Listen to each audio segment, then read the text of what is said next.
الحمد لله الذي كفى وسلام على عباده الذين اصطفى.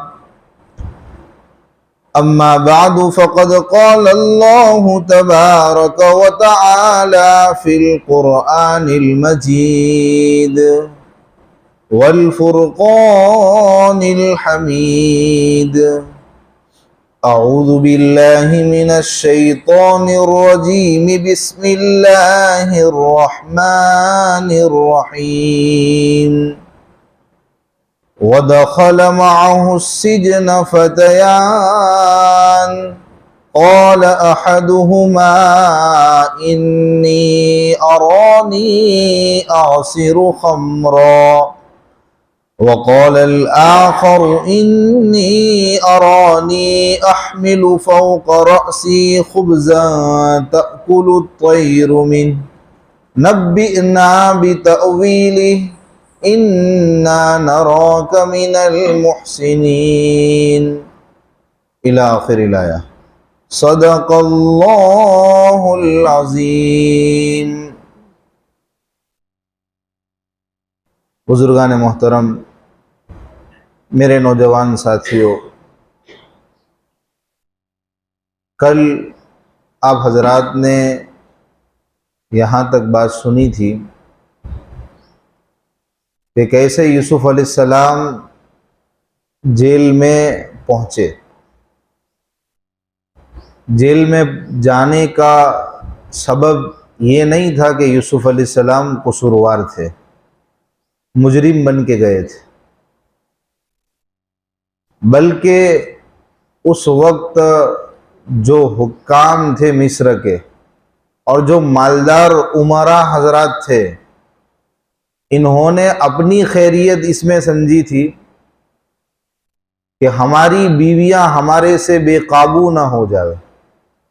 یوسف علیہ السلام کا حسن اس قدر زیادہ تھا اور ایسا اللہ نے ان کو خوبصورتی سے نوازا تھا کہ ان کو اپنی بیویوں کی چنتا تھی، اپنی بیویوں کے بارے میں فکر تھی کہ یہ ہم سے بے قابو نہ ہو جاوے.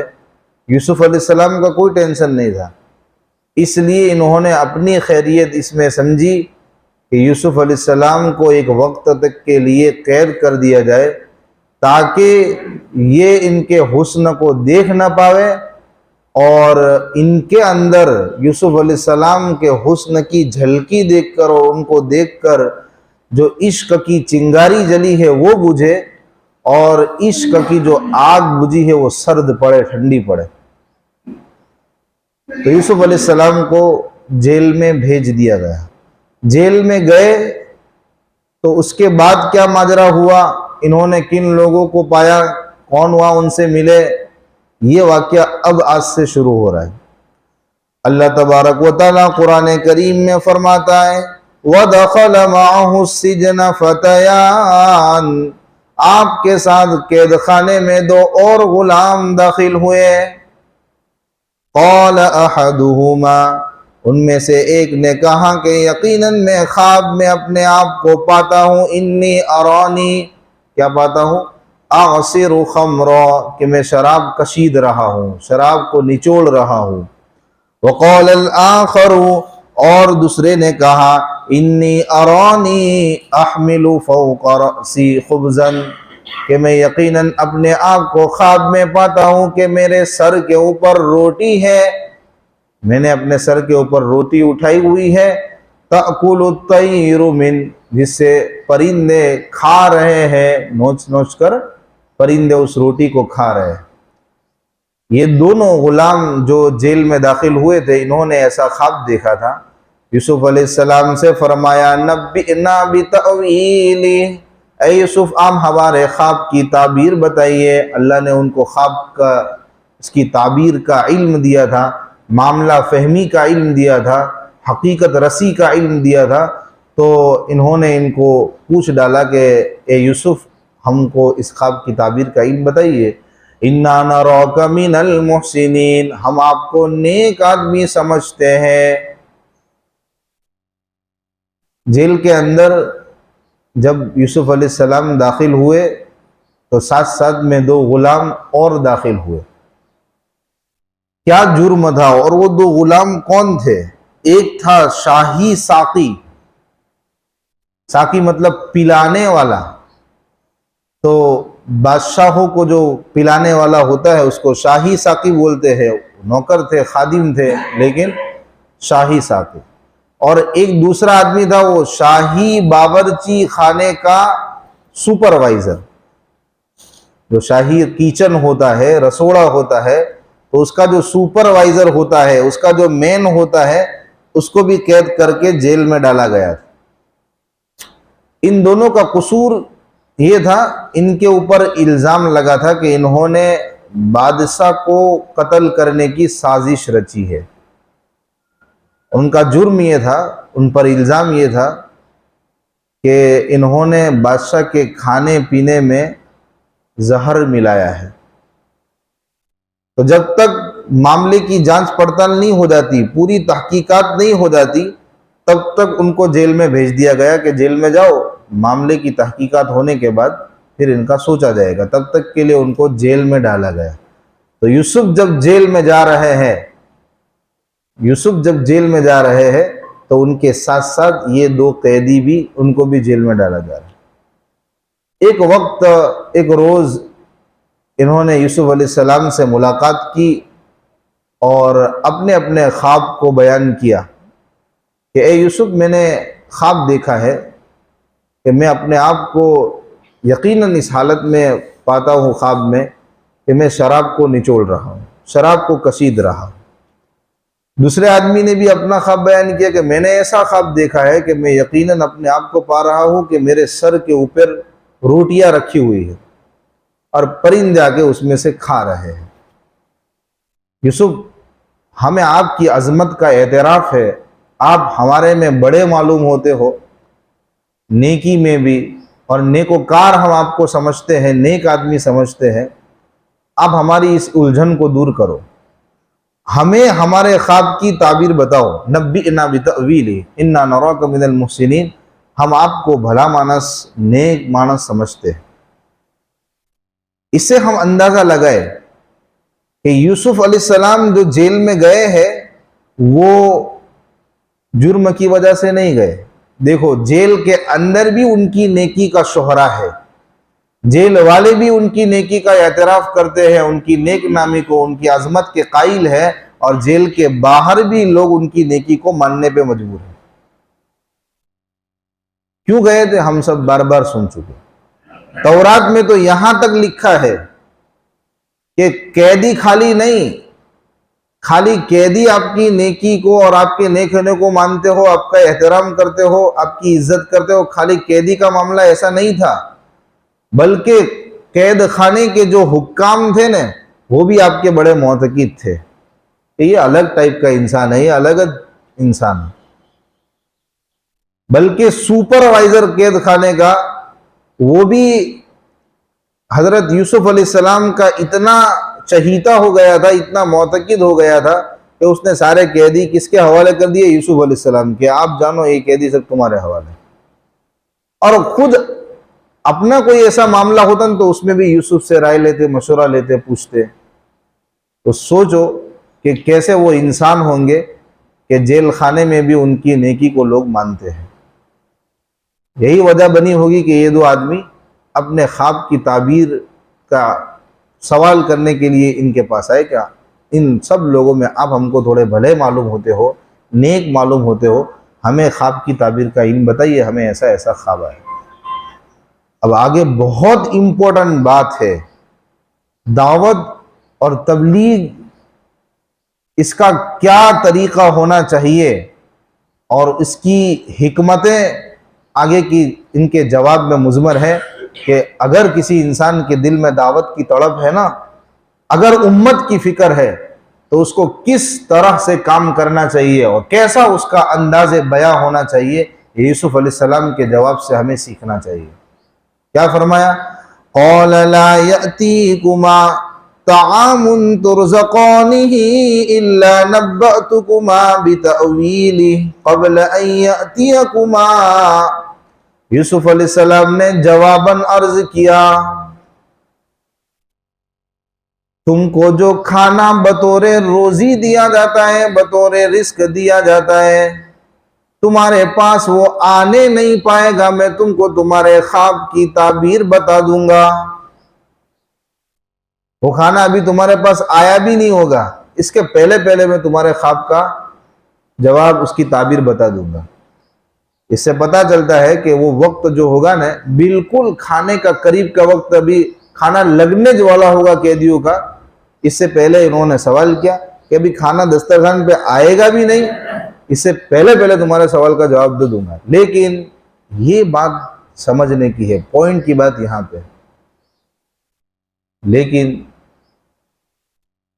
پہلے یہ سنو کہ میں جو آپ کو آپ کی خواب کی تعبیر کا علم بتاؤں گا، یہ کوئی میرا اپنا کمال نہیں ہے، ذالکما مما علمنی ربی، یہ علم ان علوم میں سے ہے جو اللہ نے مجھے دیا ہے، میرے اللہ نے مجھے سکھایا ہے، میرے رب نے مجھے یہ علم سکھایا، میرے رب کا یہ کمال، میرا علم یہ سر چشمہ ہے الہام ربانی کا، اللہ کی طرف سے الہام ہے۔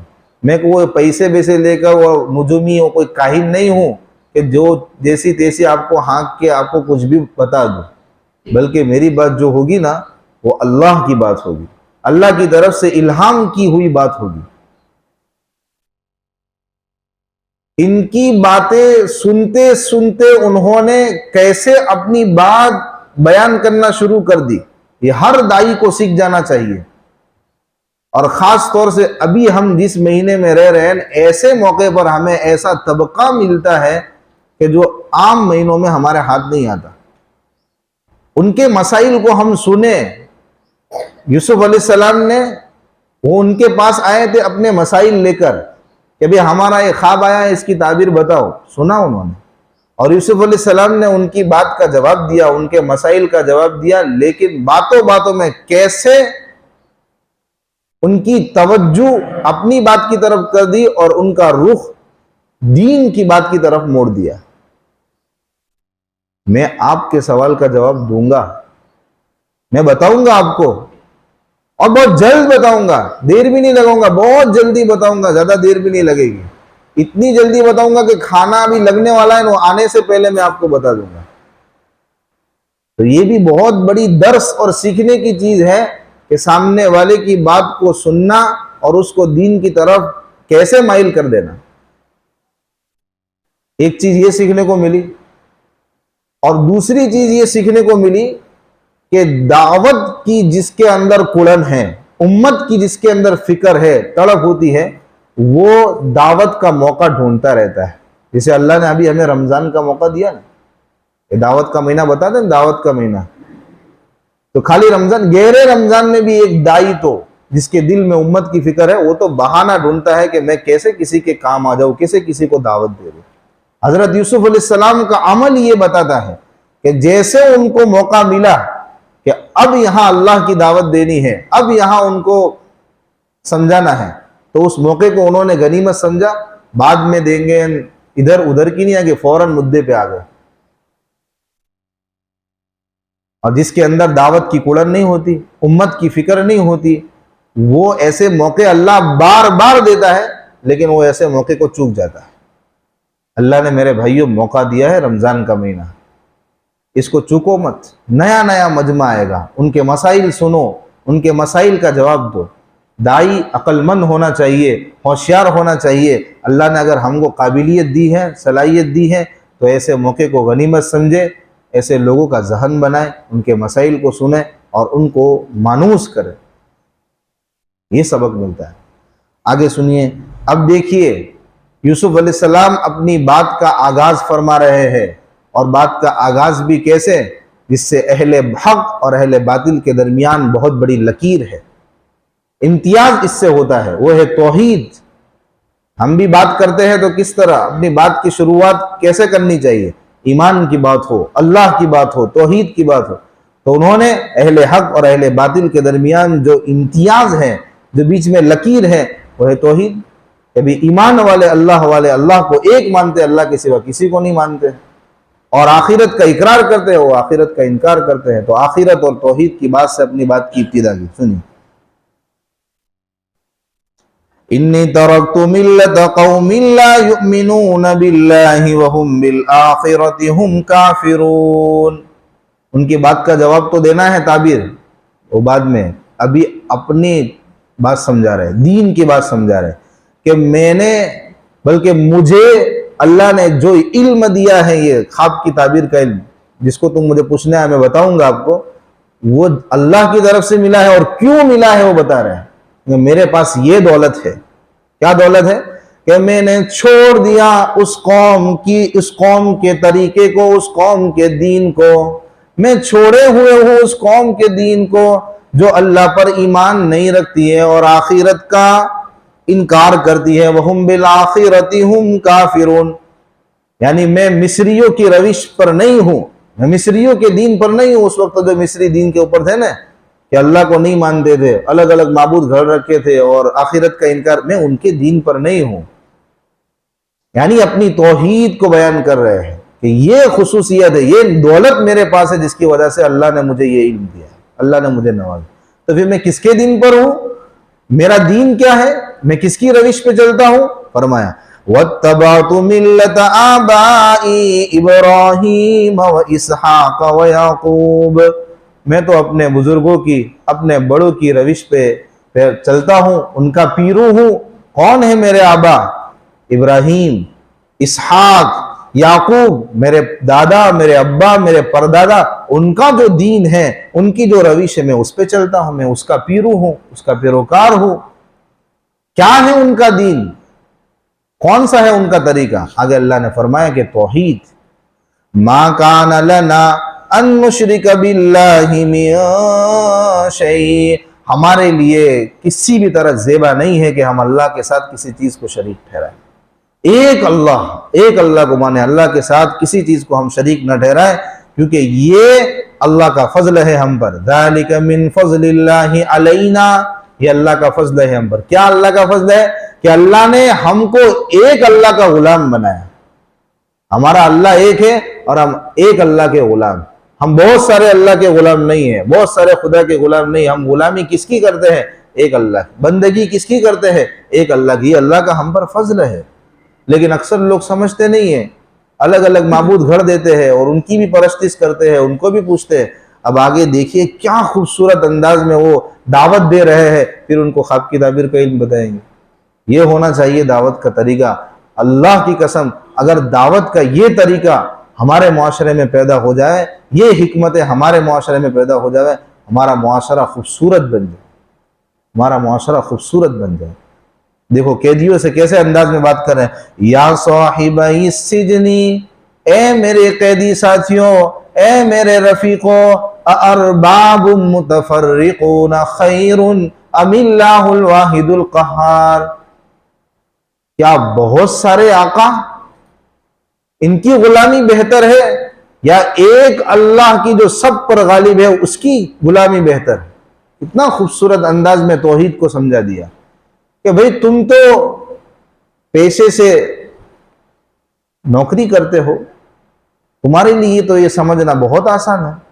ایک آقا کی خدمت اچھی، ایک آقا کی غلامی اچھی، کہ بہت سارے آقا آرڈر کریں ان کی باتیں ماننا، اس میں آسانی ہے. ظاہر سی بات ہے کہ ایک آقا کی خدمت بے ٹھیک رہتی ہے. سب آقا بن جاوے، سب اپنا آرڈر کرنے لگے اور ہم ان کی غلامی کریں تو کسی بھی انسان کو اچھا نہیں لگتا. تو اربابم، تمہارے آقا بہت زیادہ ہو یہ بہتر ہے، یا پھر ایک اللہ کی غلامی میں تم آ جاؤ یہ بہتر ہے؟ یا پھر یہ کہ بہت سارے بے بس معبودوں کی عبادت کرنا یہ بہتر ہے، یا ایک اللہ جو قادر ہے، سب پر غالب ہے، اس کی بندگی میں آ جانا یہ بہتر ہے؟